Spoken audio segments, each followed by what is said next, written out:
So I'm probably the last person that you would expect to see standing up here trying to teach you about lessons that you can learn from sport.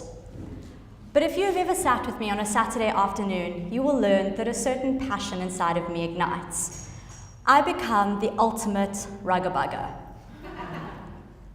The love that I have for rugby and sports in general means that I enjoy finding the unique attributes that give team the cutting edge over their opponents. So for today, I have given you 7 lessons that I believe that businesses can learn from sport. Why sport? Well, sporting teams and individuals tend to focus on the foundation up, rather than a top-down model, which looks at how organizations generally deal with their day-to-day runnings. The one thing that unites all of the sporting greats is passion. And I hope that at the end of my talk, I can inspire you with the tenacity to go forward and succeed in your own careers. So my first lesson is creating and living the right culture. As Simon Sinek stated, it is about creating the why, the purpose for why we do what we do. Ubuntu, a single word with so much promise, and it was a word that united the psychologically lost Proteas in 2009. As Archbishop Desmond Tutu stated, Ubuntu speaks to the way that we cannot exist as human beings in isolation. It speaks about our interconnectedness. This, for the Proteas, is what ended up in 2012 being the reason that they became the first team to be #1 in all 3 formats of the game. This year, similarly, Nike also started to live by their culture and their mission when they created the Nike Pro hijab. Their mission statement is to bring inspiration and innovation to every athlete in the world. They've come under a large amount of scrutiny for creating the hijab, as people have said that it is enabling the subjugation of women. However, as Amna Al-Haddad, a weightlifter from the United Arab Emirates, stated, it is about taking a product that gives women the ability who choose to wear a headscarf, and they will be able to perform more effectively in sport. So, love it or hate it, this is just a clear example of a brand doing what they promise for every single athlete in the world. My second lesson is Kaizen, which means continuous improvement. Or as Clive Woodward, the former English rugby coach, called it, doing 100 small things just 1% better. And for the British English cycling team, they call it marginal gains. So for them, at a massive expense, just 1% better meant taking Bradley Wiggins' bed and transporting it through the 2,173-mile Tour de France and back to his home in Lancashire. But for a lot of organizations, it can mean saving money. Take American Airlines, for example. An air hostess noticed that the majority of people were not eating the olives in their salads. So what did she do? She decided to tell people further up the chain of command. They realized that they were being charged per item inside of a salad. So since it was surplus, they decided to discard it. This saved them over $500,000 per year, and it was all because of an olive. You should never become too big to do the small stuff. And this leads me to my third lesson, which is the All Blacks mantra of sweep the shed. At the end of every game, they sit in the shed and the talk commences. They move from coach to coach, pinpointing the areas of improvement for the men. But at the end of the debrief is when something unexpected happens. 2 of the senior players grab mops and brooms and begin to sweep the remnants of the game into small piles in the corner.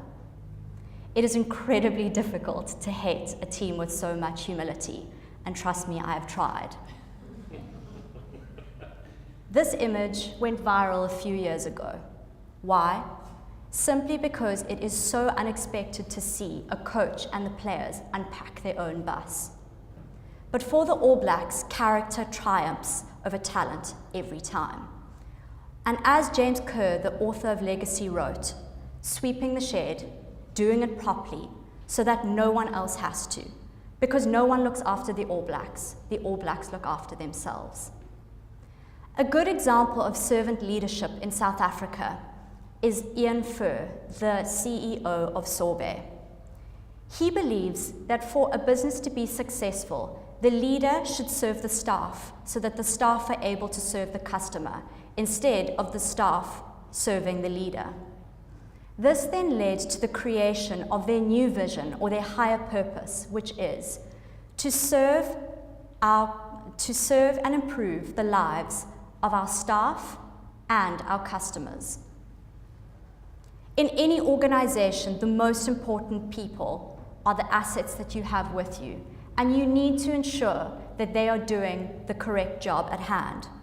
And this leads me to lesson 4, which is get the right people behind you. Phil Jackson, the former coach of the Chicago Bulls, says that the most important thing is creating group mind. When he brought Michael Jordan into the team, he was the league's top scorer. However, he had never won a title.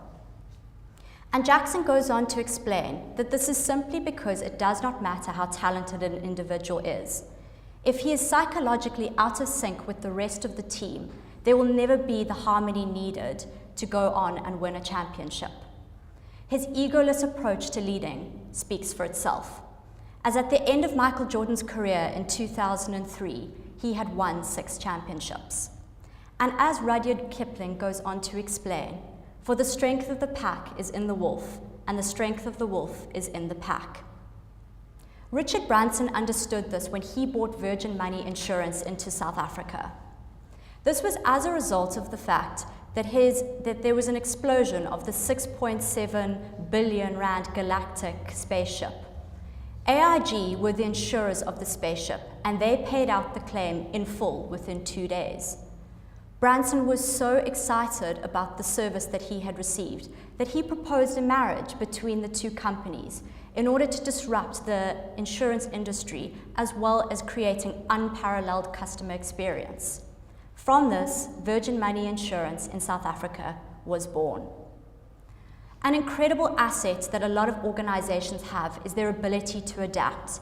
And this leads me to the 5th lesson, adapt or die, change the game. We go back now to the All Blacks, as they are just so bloody good at everything.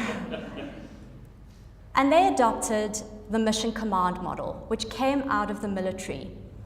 This asks the leader to define the goal, the resources, and the time frame, and everything else is left up to the players on the field.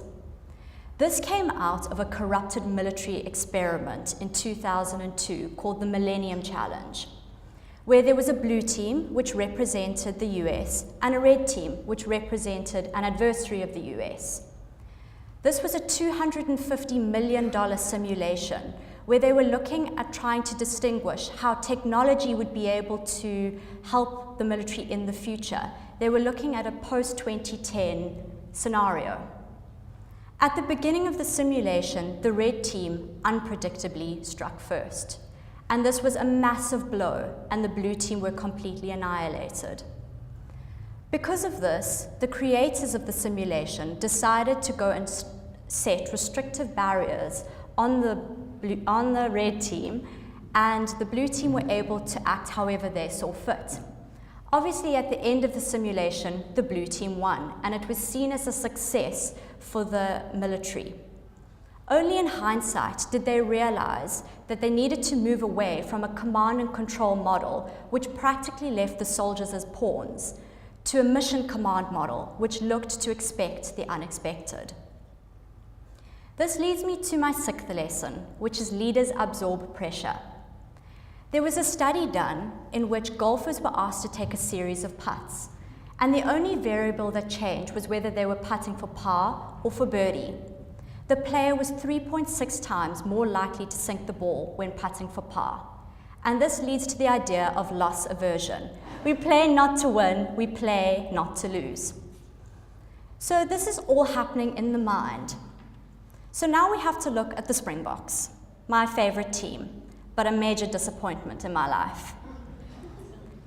I'm not saying that they do not have a hell of a lot to do on the physicality side, but unfortunately they have gotten themselves into such a mental funk that they cannot get themselves out of it.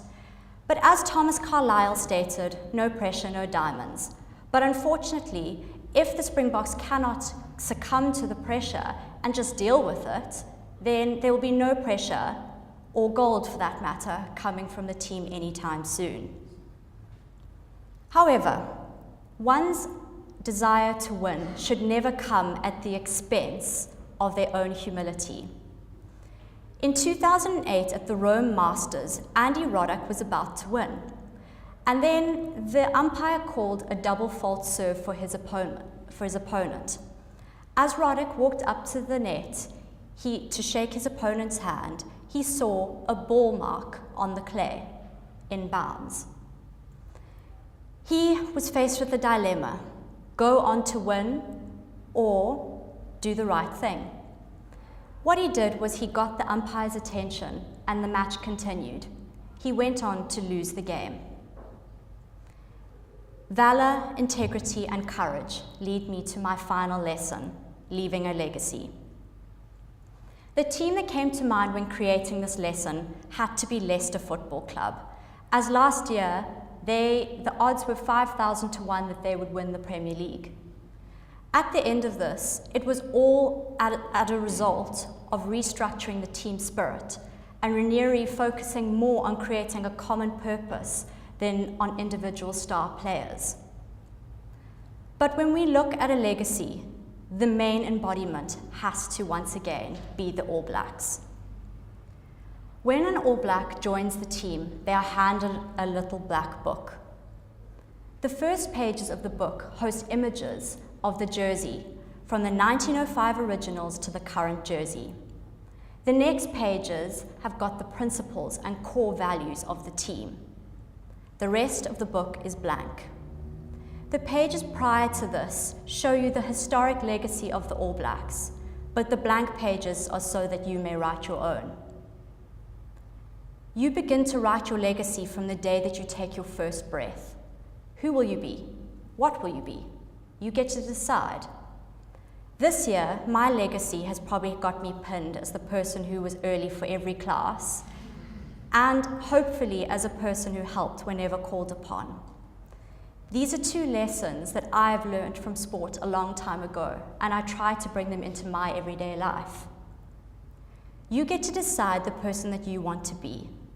Who will you be? When you decide, just do that, and be that with courage, be that with determination, and you will see that your legacy will practically write itself. Thank you.